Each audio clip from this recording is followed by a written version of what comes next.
ನೀವು ಸಿಂಹರಾಶಿಯವರಾಗಿದ್ದು ನಿಮಗೆ ನಾನೀಗ ಮುಂದೆ ಹೇಳ್ತಕ್ಕಂಥ 10-12 ಲಕ್ಷಣಗಳು ನಿಮಗೇನಾದರೂ ಅನುಭವಕ್ಕೆ ಬರ್ತಾ ಇದ್ದರೆ, ಎಸ್ ಗುರುಗಳೇ ನೀವು ಹೇಳ್ದಂಗೆ ಕರೆಕ್ಟ್, ನನಗೆ ಹಂಗೆ ಆಗ್ತಾ ಇದೆ, ನಂದು ಸಿಂಹರಾಶಿ ನೀವು ಹೇಳ್ದಂಗೆ ಆಗ್ತಾ ಇದೆ ಅಂತ ಆದರೆ ಎಚ್ಚರ. ಇದು ಕೃತ್ರಿಮಾಭಿಚಾರ ಅಂದರೆ ಮಾಟಮಂತ್ರಗಳ ಲಕ್ಷಣ ಅಂತ, ಅಂದರೆ ಅದು ಸಾಧ್ಯತೆ ಇದೆ ಅಂತ. ಎಲ್ಲರಿಗೂ ಮಾಟಮಂತ್ರ ಆಗೇ ಬಿಡುತ್ತೆ ಅಂತ ಅರ್ಥ ಅಲ್ಲ ನಾನು ಹೇಳುವಂಥದ್ದು. ಮಾಟಮಂತ್ರಗಳ ಲಕ್ಷಣಗಳಲ್ಲಿ ಇದು ಒಂದು ಫಸ್ಟ್ ಪಾಯಿಂಟ್. ಎರಡನೇ ಪಾಯಿಂಟ್ ಏನಂದರೆ ಬರೀ ಮಾಟಮಂತ್ರನೇ ಆಗಬೇಕು ಅಂತಿಲ್ಲ. ಹೊರಗಡೆ ಓಡಾಡ್ತಕ್ಕಂಥವ್ರಾಗಿರ್ತೀರಿ ನೀವು, 3 ರಸ್ತೆ ಸೇರೋ ಜಾಗ ಅಥವಾ ಯಾವುದೋ ಒಂದು ನೆಗೆಟಿವ್ ಜಾಗ ಇತ್ತು ಅಥವಾ ಯಾವುದೋ ಒಂದು ಸ್ಮಶಾನದ ಪಕ್ಕದಲ್ಲೋ ಎಲ್ಲೋ ಓಡಾಡಿರ್ತೀರಿ ನೀವು. ಎಲ್ಲೋ ಓಡಾಡಿದಾಗ ಒಂದಿಷ್ಟು ನೆಗೆಟಿವ್ ಎನರ್ಜೀಸ್ನ ನೀವು ತಗೊಂಡು ಬಂದಿರುವ ಸಾಧ್ಯತೆಯೂ ಇರ್ತದೆ.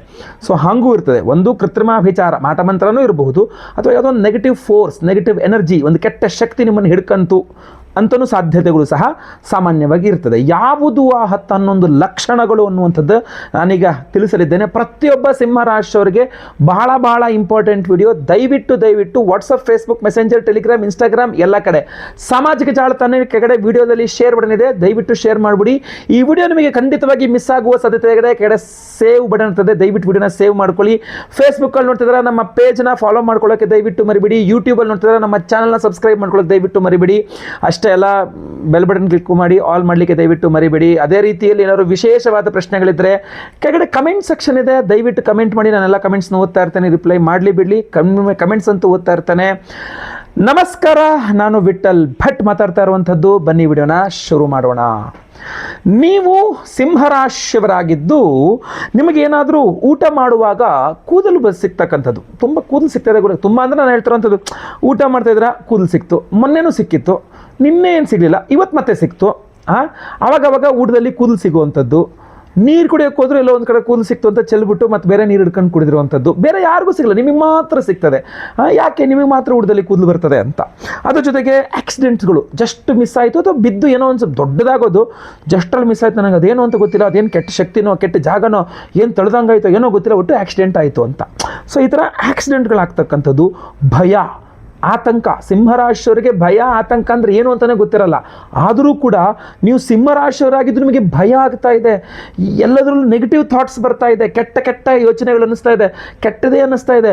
ಇದು ಆಕ್ಸಿಡೆಂಟ್ ಆಗಿಬಿಟ್ರೆ, ಇದು ಬಿದ್ದೋಗ್ಬಿಟ್ರೆ, ಇದು ಹಾಳಾಗೋದ್ರೆ, ಇದು ಕಳೆದೋದ್ರೆ, ಇದು ಹಂಗಾಗೋದ್ರೆ, ಇದು ಹಿಂಗಾಗೋದ್ರೆ, ಬರೇ ನೆಗೆಟಿವ್ಸೇ, ಒಂದು ಪಾಸಿಟಿವೇ ಬರೋ ನಿಮಗೆ, ಬರೇ ನೆಗೆಟಿವ್ಸೇ ಬರ್ತಾ ಇದ್ದರೆ, ಅಥವಾ ಭಯ ಆಗ್ತಾ ಇದ್ದರೆ, ಮಲ್ಗೋಕೆ ಭಯ, ಊಟಕ್ಕೆ ಭಯ, ಹೊರಗಡೆ ಹೋಗಿ ಭಯ, ಎಲ್ಲಿ ತಿರ್ಗೋಕ್ಕೂ ಒಂಥರ ಭಯ ರೀ, ಅದೇನು ಅಂತ ಎಕ್ಸ್ಪ್ಲೇನ್ ಮಾಡೋಕ್ಕಾಗಲ್ಲ ನನಗೆ.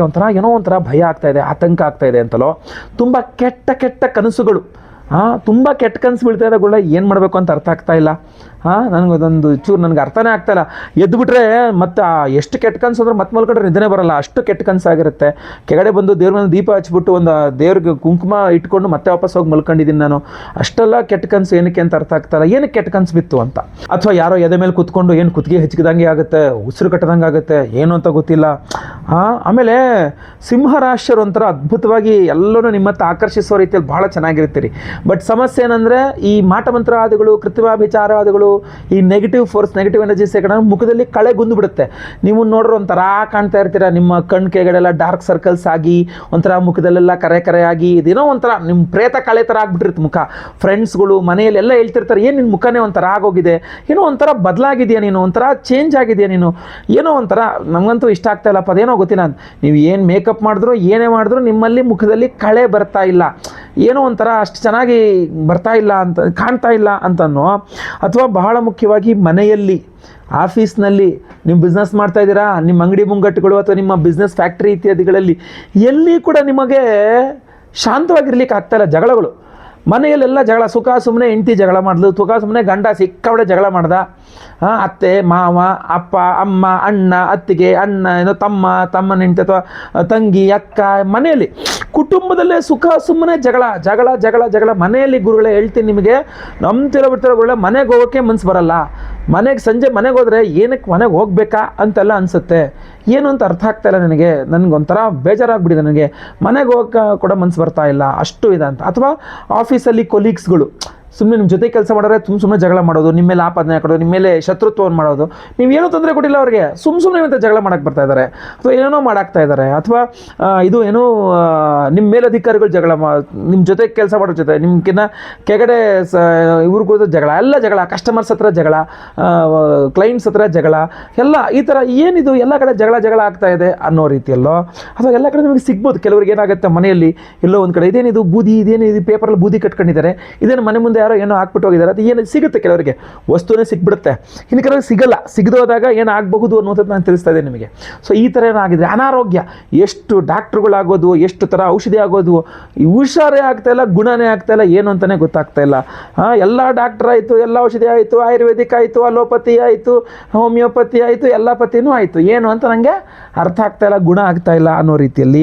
ಅಥವಾ ವ್ಯಾಪಾರ ಮಾಡ್ತಾಯಿದ್ದೀನಿ, ತುಂಬ ಮೇಲಿಂದ ಮೇಲೆ ಲಾಸ್, ಎಲ್ಲರಿಗೂ ಪ್ರಾಫಿಟ್ ಆಗ್ತಾಯಿದೆ, ನಿಮಗೆ ಮಾತ್ರ ಲಾಸ್ ಆಗ್ತಾಯಿದೆ. ನಿಮಗೆ ಅಂತ ಲಾಸ್ ಆಗ್ತಾಯಿದೆ ಗೊತ್ತಿಲ್ಲ, ಎಲ್ಲರಿಗೂ ಪ್ರಾಫಿಟ್ ಆಗ್ತಾಯಿದೆ. ಎಲ್ಲ ಪ್ರಾಫಿಟ್ ನೋಡಿ ಕನ್ಫರ್ಮ್ ಮಾಡ್ಕೊಂಡೆ ನೀವು ಇನ್ವೆಸ್ಟ್ ಮಾಡಿದ್ದೀರಾ, ಎಲ್ಲ ಸರಿಯಾಗಿ ನೋಡ್ಕೊಂಡು ಇನ್ವೆಸ್ಟ್ ಮಾಡಿದ್ದೀರಾ, ಆದರೆ ನಿಮಗೆ ಮಾತ್ರ ವ್ಯಾಪಾರದಲ್ಲಿ ತುಂಬ ಲಾಸ್ ಆಗ್ತಾಯಿದೆ ಅಂತಾದರೆ, ಅಥವಾ ಮನೆಯಲ್ಲಿ ಶುಭ ಕಾರ್ಯಗಳೇ ನಡೀತಾ ಇಲ್ಲ, ಮಕ್ಕಳು ಮದುವೆಗೆ ಬಂದಿದ್ದಾರೆ, ಮಕ್ಕಳು ಮದುವೆ ಆಗ್ತಾ ಇಲ್ಲ, ಮನೇಲಿ ಶುಭ ಕಾರ್ಯ ಇಲ್ಲ, ಯಾವುದೋ ಒಂದು ಗೃಹ ಪ್ರವೇಶ ಶುಭ ಕಾರ್ಯ ಮಾಡೋಕ್ಕೆ ಆಗ್ತಾ ಇಲ್ಲ, ಒಂದು ಸೈಟ್ ತಗೊಂಡಿದ್ದೀನಿ ಮನೆ ಕಟ್ಟೋಕ್ಕಾಗ್ತಾ ಇಲ್ಲ, ಏನೂ ಮಾಡೋಕ್ಕಾಗ್ತಾ ಇಲ್ಲ, ಒಂಥರ ಬೇಜಾರಾಗ್ಬಿಟ್ಟಿದೆ ಗುರುಗಳೇ. ಹೇಳ್ತೀನಲ್ಲ, ಜೀವನ ಒಂಥರ ಬೇಸರ ಆಗ್ಬಿಟ್ಟಿದೆ ನನಗೆ, ನನಗೆ ಜ್ಯೋತಿಷ್ಯ ಅಲ್ಲ, ನನ್ನ ಜೀವನದ ಮೇಲೆ ಬೇಸರ ಹತ್ಬಿಟ್ಟಿದೆ ನನಗೆ, ಯಾರು ಏನು ಹೇಳ್ತಾರಂತ. ಈ ಥರ ನೆಗೆಟಿವ್ ಥಾಟ್ಸ್ಗಳು ಒಬ್ಬರೇ ಏನಾರು ಮಾಡ್ಕೊಬೇಡ ಅನ್ನಿಸ್ತೈತೆ. ಇದೆಲ್ಲ ಬರ್ತಕ್ಕಂಥದ್ದು, ಲಾಸ್ ಆಗ್ತಕ್ಕಂಥದ್ದು ಮೇಲಿಂದ ಮೇಲೆ. ಆಮೇಲೆ ಅವಘಡಗಳು ಭಾಳ ಇಂಪಾರ್ಟೆಂಟು. ಏನೋ ಕೂದಲು ಸುಟ್ಟೋಯ್ತು, ಕೂದಲಿಗೆ ಬೆಂಕಿ ಎತ್ಕೊಬಿಡ್ತು, ಬಟ್ಟೆಗೆ ಬೆಂಕಿ ಎತ್ಕೊಬಿಡ್ತು, ಬಟ್ಟೆ ಸುಟ್ಟೋಯ್ತು, ಮತ್ತೊಂದೇನೋ ಆಯಿತು, ಕಾಲು ಜಜ್ಜೋಯ್ತು, ರಕ್ತ ಬಂದುಬಿಡ್ತು, ರಕ್ತ ಚಿಂಬಿಡ್ತು, ಹಂಗೇನೆ ಅದು ತುಂಬ ಕಡೆ ಆಗ್ಬಿಡ್ತದೆ. ಹಂಗೆ ಸಡನ್ನಾಗಿ ಹಿಂಗಾಯಿತು, ಕರೆಂಟ್ ಶಾಕ್ ಹೊಡೀತು, ಮತ್ತೊಂದೇನೋ ಆಯಿತು. ಇದು ಮೇಲಿಂದ ಮೇಲೆ ಅವಘಡಗಳು ಆಗ್ತಾನೇ ಇದೆ. ಏನು ಅಂತ ನಿಮಗೆ ತಲೆ ಹೊಳಿತಾ ಇಲ್ಲ, ಏನಕ್ಕೆ ಹಿಂಗೆ ಮೇಲಿಂದ ಮೇಲೆ ಅವಘಡಗಳಾಗ್ತಾ ಇದೆ ಅನ್ನೋದು ನಮಗೆ ಗೊತ್ತಾಗ್ತಾ ಇಲ್ಲ ಅಂತ ಆದರೂ ಕೂಡ ಇಲ್ಲಿ ನಿಮಗೆ ಸಾಧ್ಯತೆಗಳು, ನೆಗೆಟಿವ್ ಎನರ್ಜೀಸ್, ಕೆಟ್ಟ ಶಕ್ತಿಗಳು ಅಥವಾ ಮಾಟ ಮಂತ್ರ ಕೃತ್ರಿಮಾಭಿಚಾರ ಲಕ್ಷಣಗಳಾಗಿರುವ ಸಾಧ್ಯತೆಗಳಿರುತ್ತೆ. ಸೊ ಆದ್ದರಿಂದ ನೀವು ಪರಿಹಾರಾದಿಗಳನ್ನು ಮಾಡ್ಕೊಳ್ಳೋದು ಬಹಳ ಮುಖ್ಯ. ಈ ಪರಿಹಾರಗಳ ವಿಚಾರದಲ್ಲಿ 8 ದಿಕ್ಕುಗಳಿಂದ ನಿಮಗೆ ಯಾವುದೇ ರೀತಿ ಸಮಸ್ಯೆ ಆಗಬಾರ್ದು ಅಂದರೆ 8 ದಿಕ್ಕುಗಳಿಗೆ ಅಧಿಪತಿಗಳಿದ್ದಾರೆ. ಈಗ ಪೂರ್ವ ದಿಕ್ಕಿಗೆ ಇಂದ್ರ ಅಧಿಪತಿ, ಅಗ್ನಿಮೂಲೆ ಆಗ್ನೇಯಕ್ಕೆ ಅಗ್ನಿ ಅಧಿಪತಿ, ದಕ್ಷಿಣ ದಿಕ್ಕಿಗೆ ಯಮಧರ್ಮರಾಜ ಅಧಿಪತಿ, ಅದೇ ರೀತಿಯಲ್ಲಿ ಪಶ್ಚಿಮ ದಿಕ್ಕಿಗೆ ವರುಣ ಅಧಿಪತಿ, ನೈಋತ್ಯ ಮೂಲೆಗೆ ನಿರವತಿ ಅಧಿಪತಿ, ವಾಯುವ್ಯಕ್ಕೆ ವಾಯು ಅಧಿಪತಿ, ಸೋಮ ಉತ್ತರಕ್ಕೆ ಸೋಮ ಅಧಿಪತಿ, ಈಶಾನ್ಯ ಮೂಲೆಗೆ ಈಶಾನ ಅಧಿಪತಿ. ಹೀಗೆ ಇಂದ್ರಾದಿ ಅಷ್ಟದಿಕ್ಪಾಲಕ ದೇವತೆಗಳು ಅಂತಿದ್ದಾರೆ. ಈ 8 ದೇವತೆಗಳ 8 ಮಂತ್ರಗಳನ್ನು ಈ ವಿಡಿಯೋ ಎಂಡಲ್ಲಿ ನಾನು ತಿಳಿಸ್ತೇನೆ. ದಯವಿಟ್ಟು ಪ್ರತಿದಿನ ಮಲಗೋಕಿನ ಮುಂಚೆ ಬೆಳಗ್ಗೆ ಎದ್ದು ಸ್ನಾನ ಆದ ತಕ್ಷಣ ಇದನ್ನು ಒಂದ್ಸಲ ಕೇಳ್ಕೊಳ್ಳಿ. ಬೆಳಗ್ಗೆ ಒಂದ್ಸಲ, ಸಂಜೆ ಒಂದ್ಸಲ ಕೇಳಿಸ್ಕೊಂಡ್ರು ಕೂಡ ನಿಮಗೆ ತುಂಬ ಅನುಕೂಲ ಆಗಲಿದೆ. ಮನೆ ಒಳಗಡೆ ಯಾವಾಗಲೂ ಹೇಳ್ತೀನಿ, ನಿಮ್ಮ ಬಾತ್ರೂಮಲ್ಲಿ ಆಗಿರೋದು ದೇವ್ರ ಮನೇಲೆ ಒಳ್ಳೆಯದು. ನಿಮ್ಮ ದೇವ್ರ ಮನೇಲಿ ಯಾವಾಗಲೂ ಸಹ ನೀವೊಂದು ಗೋಮೂತ್ರ ಅರ್ಕ ಅಂತ ಸಿಗುತ್ತೆ, ಅದನ್ನು ಇಟ್ಕೊಳ್ಳಿ. ಮನೆ ನಾಟಿ ಹಸು ಗಂಜಲದ್ದು ಅರ್ಕ ಮಾಡ್ಕೊಡ್ತಾರೆ, ಅದನ್ನು ಇಟ್ಕೊಳ್ಳಿ, ಒಂದು ಬಾಟ್ಲ್ ಯಾವಾಗಲೂ ಮನೇಲಿ ಇಟ್ಕೊಂಡಿರಿ. ನೀವು ಮನೆಯಿಂದ ಎಲ್ಲೋ ಹೊರಗಡೆ ಹೋಗಿ ಮನೆಗೆ ಬಂದ ತಕ್ಷಣ ಫಸ್ಟ್ ಕೈಕಾಲು ಮುಖ ತೊಳೆದು ಆ ಗೋಮೂತ್ರ ಅರ್ಕನ ಮೈ ಮೇಲೆ ಸಿಂಪಡಿಸ್ಕೋಬೇಕು ನೀವು. ಅವಾಗ ಯಾವಾಗಲೂ ಶುದ್ಧವಾಗಿರ್ತೀರ. ಆಮೇಲೆ ಹೇಳ್ತೀನಿ, ಸಿಂಹ ರಾಶಿಯವರಿಗೆ 2 ಬಹಳ ಇಂಪಾರ್ಟೆಂಟ್, ಒಂದು ಬೂದುಗುಂಬಳಕಾಯಿ, ಒಂದು ಲಿಂಬೆಹಣ್ಣು.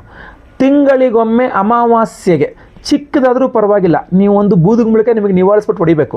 ಒಂದು ಬೂದುಗುಂಬಳಕಾಯಿಗೆ ತ್ರಿಕೋಣ ಟ್ರಯಾಂಗಲ್ ಶೇಪ್ ಅದನ್ನು ಕಟ್ ಮಾಡಿ ಒಳಗಡೆ ಕುಂಕುಮ ಹಾಕಿ ಚೆನ್ನಾಗಿ ಕಲಿಸ್ಬಿಟ್ಟು ಮತ್ತೆ ಅದನ್ನು ಮುಚ್ಚಿಬಿಟ್ಟು ಅದ್ರ ಮೇಲೆ ಕರ್ಪೂರ ಹಚ್ಚಿ ನಿಮಗೆ ನಿವಾಳಿಸ್ಬಿಟ್ಟು ತೊಗೊಂಡೋಗಿ ಎಲ್ಲರೂ 3 ಸೇರೋ ಜಾಗದಲ್ಲಿ ಹೊಡೆದಾಕ್ಬಿಡ್ಬೇಕು, ಹೊಡೆದೆಲ್ಲರೂ ಬಿಸಾಕ್ಬಿಡ್ಬೇಕು. ಯಾಕೆ ಅಂತಂದ್ರೆ ನಿಮಗೆ ಅದೇ ಪರಿಹಾರ, ನಿಮಗೆ ಆ ಒಂದು ಕುಂಬಳಕಾಯಿನೇ ಸಿಂಹರಾಶಿಯರಿಗೆ ಜಾಸ್ತಿ ದೃಷ್ಟಿ ತೆಗೆಯೋದು. ಅದಾದಮೇಲೆ ಇನ್ನೊಂದು ಹೇಳಿದೆ ಲಿಂಬೆಹಣ್ಣು ಅಂಥೇಳಿ. ಲಿಂಬೆಹಣ್ಣನ್ನು ಏನು ಮಾಡಬೇಕು, ಶನಿವಾರಗಳಲ್ಲಿ ಗೊತ್ತಲ್ವ, ಸಿಂಹರಾಶಿಯವರು ಶನಿವಾರಗಳಲ್ಲಿ ವಾರಕ್ಕೊಂದು ದಿವಸ ಶನಿವಾರ ಕೈಯಲ್ಲಿ ಒಂದು ಲಿಂಬೆಹಣ್ಣು ಇಟ್ಕೊಂಡು ಬೇರೆಯವರು ನಿಮಗೆ 3 ಬಾರಿ ಹೀಗೆ ಪ್ರದಕ್ಷಿಣಾಕಾರ, 3 ಬಾರಿ ಅಪ್ರದಕ್ಷಿಣಾಕಾರ, ಮೇಲಿಂದ ಕೆಳಗಡೆ ಹಿಂಗೊಂದು 2 ಸಲ ಮಾಡಿಬಿಟ್ಟು ಅದನ್ನು ತೊಗೊಂಡೋಗಿ ಎಲ್ಲರೂ 3 ಸೇರೋ ಜಾಗದಲ್ಲಿ ಬಿಸಾಕಿದ್ರೂ ಆಗುತ್ತೆ. ಅಥವಾ ಎಡಗಾಲು ಇಮ್ಡಿ ಅಂತೀವಲ್ಲ, ಇಮ್ಡಿ ಕೆಳಗಡೆ ಹಾಕಿ ತುಳಿದು ಅದನ್ನು ತೆಗೆದು 2 ಭಾಗ ಮಾಡಿ ಹಿಂಗೆ ಬಿಸಾಕ್ಬೇಕು. ಅದು ಕೂಡ ಮಾಡ್ಬೋದು. ಇದಾಯ್ತಲ್ವಾ, ಈ ಭಾಗದ ಈ ಕೈಯಿಂದ ಈ ಕಡೆ ಅಂತ. ಸೊ ಹೀಗೆ ಆಯ್ತಲ್ವ. ಸೊ ಹಿಂಗು ಬಿಸಾಕೋದ್ರಿಂದ ನಿಮಗೆ ಇದಾಗುತ್ತೆ. ಶನಿವಾರ ನಿಂಬು ಪ್ರಯೋಗ, ಅಮಾವಾಸ್ಯೆಗೆ ಕೂಷ್ಮಾಂಡ ಪ್ರಯೋಗ ಆಯ್ತಲ್ವಾ. ಸೊ ಇದೆರಡು ಪ್ರಯೋಗಗಳು ಸಿಂಹರಾಶಿಯವರಿಗೆ ತುಂಬ ಅನುಕೂಲ ಆಗುತ್ತೆ. ಬೆಳಗ್ಗೆ ಸಂಜೆ ಇಂದ್ರಾದಿ ಅಷ್ಟದಿಕ್ಪಾಲಕ ದೇವತೆಗಳ ಮಂತ್ರ ನಾನು ಹೇಳ್ತೇನಲ್ಲ, ಅದು ತುಂಬ ಅನುಕೂಲ ಆಗುತ್ತೆ. ಇದೆಲ್ಲದಕ್ಕಿನ್ನೂ ಪವರ್ಫುಲ್ ಆಗಿರ್ತಕ್ಕಂಥ, ಯಾವಾಗಲೂ ನಿಮಗೆ ಕಾಪಾಡ್ತಕ್ಕಂತಹ ಅದ್ಭುತವಾದ ಸನ್ನಿಧಾನ, ಅದ್ಭುತವಾದಂತಹ ಪ್ರಸಾದ, ಅದ್ಭುತವಾದಂತಹ ಒಂದು ಹೋಮಗಳು, ಇಂಥ ಅದ್ಭುತವಾದ ಪರಿಹಾರ ನಾವು ಮಾಡ್ತಾ ಇದ್ದೇವೆ ಸಿಂಹರಾಶಿಯವರಿಗೋಸ್ಕರ. ಉತ್ತರದ ನೇಪಾಳದ ಪಶುಪತಿನಾಥನ ಸನ್ನಿಧಾನದಲ್ಲಿ ಶಿವರಾತ್ರಿ ಅಮಾವಾಸ್ಯೆ ಅಂದರೆ ಫೆಬ್ರವರಿ 15ನೇ ತಾರೀಕು ಶಿವರಾತ್ರಿ, 17ನೇ ತಾರೀಕು ಅಮಾವಾಸ್ಯೆ, ಶಿವರಾತ್ರಿ ಮುಗಿದು ಬರುವ ಅಮಾವಾಸ್ಯೆ. ಶಿವರಾತ್ರಿ ಅಮಾವಾಸ್ಯೆಗೆ ಪರ್ವದಿನ ನೇಪಾಳ ಜ್ಯೋತಿರ್ಲಿಂಗ ಸ್ವರೂಪಿ ನೇಪಾಳದ ಪಶುಪತಿನಾಥನ ಸನ್ನಿಧಾನದಲ್ಲಿ ನಿಮ್ಮ ಸಮಸ್ಯೆಗಳಿಗೆ ನಾವು ಪರಿಹಾರ ಉಪಾಯವಾಗಿ ವಿಶೇಷ ಹೋಮಗಳನ್ನು ಮಾಡ್ತಾ ಇದ್ದೇವೆ. ಎಲ್ಲ ಹೋಮಗಳು ಲೈವ್ ಇರುತ್ತೆ.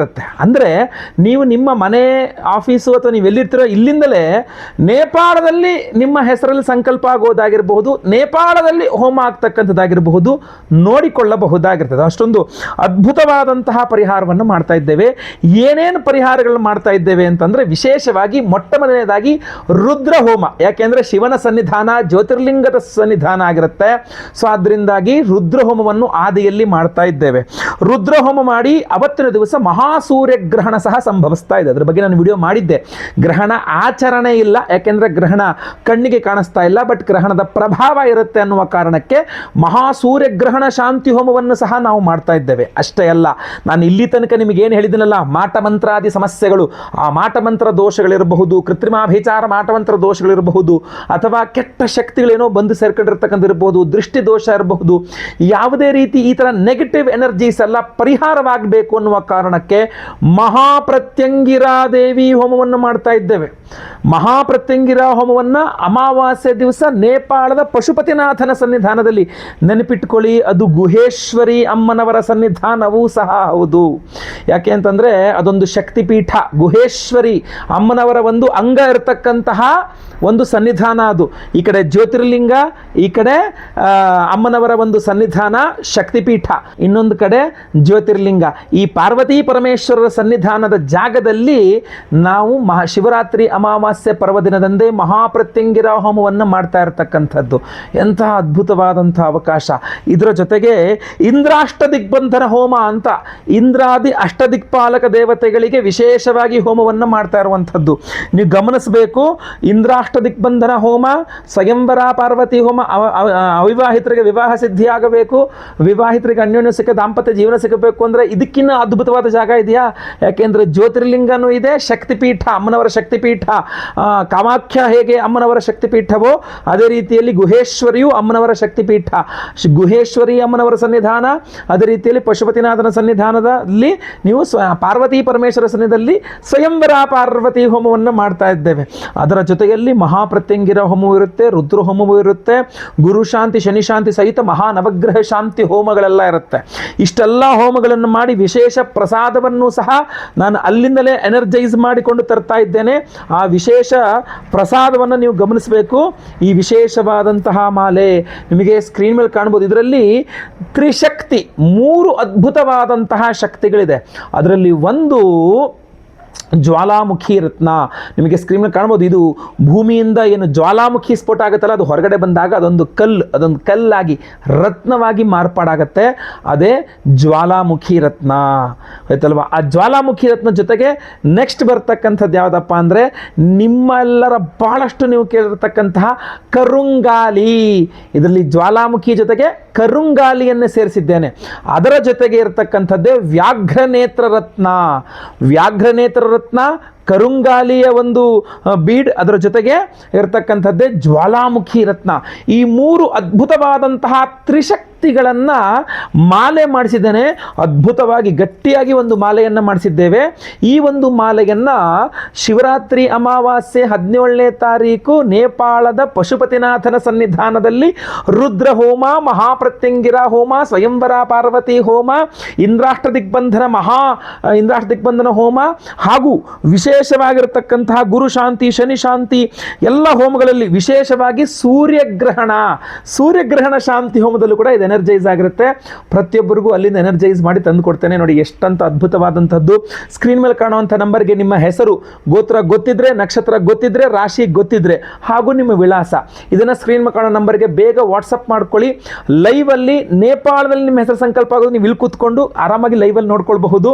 ಸೊ ಲೈವಲ್ಲಿ ನಿಮ್ಮ ಹೆಸರು ಸಂಕಲ್ಪ ಆಗುತ್ತೆ. ಎಲ್ಲ ನೇಪಾಳದಲ್ಲಾಗುವ ಎಲ್ಲ ಹೋಮಗಳನ್ನು ನೀವು ಇಲ್ಲಿಂದಲೇ ಲೈವ್ ಹೋಮಗಳನ್ನು ನೋಡ್ತೀರಾ. ಹಾಗೂ ಎಲ್ಲ ಹೋಮಗಳ ಭಸ್ಮ, ಆಮೇಲೆ ಕುಂಕುಮಾರ್ಚನೆ, ಕುಂಕುಮ ಪ್ರಸಾದ ಜೊತೆಗೆ ವಿಶೇಷವಾದ ಈ ತ್ರಿಶಕ್ತಿ ಮಾಲೆಯನ್ನ, ವಿಶೇಷವಾದ ರುದ್ರ ತ್ರಿಶಕ್ತಿ ವಿಶೇಷವಾದಂತಹ ಮಾಲೆಯನ್ನ ನಾವು ಅಲ್ಲಿಂದ ಎನರ್ಜೈಸ್ ಮಾಡಿಕೊಂಡು ತಗೊಂಬಂದು ನಿಮಗೆ ಕೊಡ್ತಾ ಇದ್ದೇವೆ. ಪ್ರತಿಯೊಬ್ಬರು ಧಾರಣೆ ಮಾಡ್ಕೊಳ್ಬಹುದು.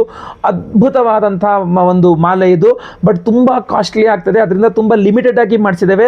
ಪ್ರತಿಯೊಬ್ಬ ಸಂಕಲ್ಪ ಸೇವಾ ಕರ್ತರು ನಾವು ಇದನ್ನು ಕೊಡಲೇಬೇಕು ಅಂತ ಹೇಳಿ ವಿಶೇಷವಾಗಿ ಮಾಡಿಸಿರ್ತಕ್ಕಂಥ, ಇದಕ್ಕೆ ಎಕ್ಸ್ಟ್ರಾ ಏನೂ ದುಡ್ಡು ತಗೊಳ್ತಾ ಇಲ್ಲ. ನಮ್ಮ ಸಂಕಲ್ಪ ಸೇವೆಗೆ ಏನಿದೆಯೋ ಅಷ್ಟು ಮಾತ್ರ ತೆಗೆದುಕೊಳ್ತಾ ಇದ್ದೇವೆ.